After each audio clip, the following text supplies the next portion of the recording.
Okay, working on the back left wheel station. So we're just looking at the lubrication points and greasing points. So there's an awful lot of these grease nipples on every point. The same on the other side at the front. I actually unscrew the original ones out, put in a modern grease nipple and then pump grease in. I just find these things too difficult and leak too much. These were done, I don't know, 12 months ago. It hasn't really moved since then, so they probably don't need doing. But you know, it's just something that needs to be done sort of on a yearly basis. Depends how much you're driving it. Okay, 3 places we want to check the oil, at least at the start of the season. And then as we go through, we've got the bevel box filler plug here. We've got the inner hub filler plug here. And then we'll have the outer, which I'll show you in a different video. 1516 socket, unscrew this, plug out. Be careful, it's got an extender at the back and that can come out as well. That's fine, it's got to screw it back in later, that's all.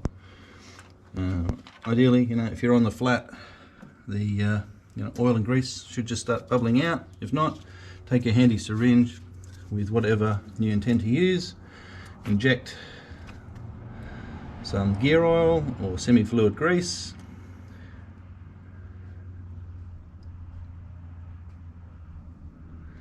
until it starts to come bubbling out, which is about now. And we'll call that a win. Put the plug back in, tighten it up, and you're good to go. Right, the inner hub, same thing. You've got a plug on the housing. Undo the plug. You can see inside. I can see the oil level is just below the plug, which is about exactly where it needs to be. So I'm not even going to fill that one up. And you know, it's your ferret, so these are the things you learn. You know, which things are leaking slightly more or less, which things need more oil, which needs semi-fluid grease. But it's not a hard check to do. So again, depends how often you're driving it, and you know, if you're not seeing oil pouring out onto the ground while it's sitting still, you got to expect that it's most likely still full. So left rear outer hub, so this is the one that we've rebuilt. Take your Allen key, remove the plug,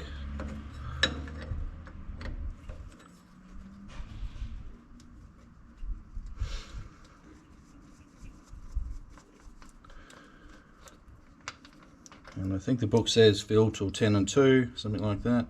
Just be advised on the plugs, there's a washer on each one. If it gets too damaged, just need to get a replacement for it. I've never had any problems with them leaking.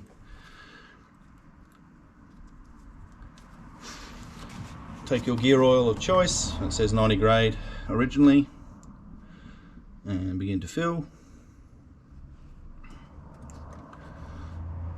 Again, it's pretty steady.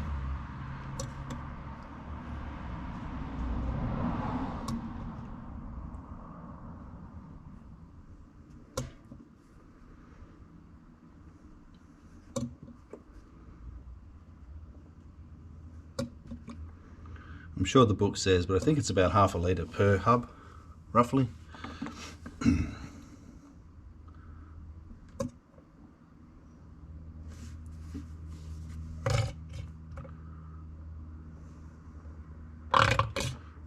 I can see the level coming up on the inside.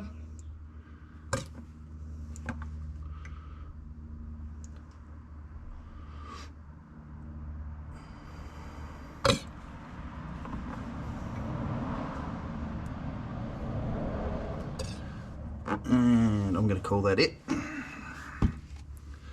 No need to overfill it, underfill it, just right, is always good. Same thing, this is a check that you're going to do at least once per season. Make sure the face is nice and clean before you put the plug back in.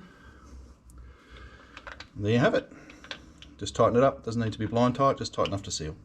While we continue greasing and oiling, so I counted them, there's 13 grease points on each wheel station. And the front has 2 additional ones for the tie rod for the steering. So one there and one in there. And the same thing, you've got the bevel box fill, inner hub and outer hub.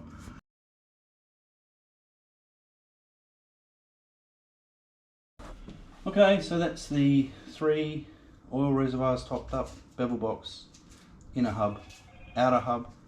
And as I said, yeah, there's 13 greasing points on the suspension and 2 extra on the front for the steering.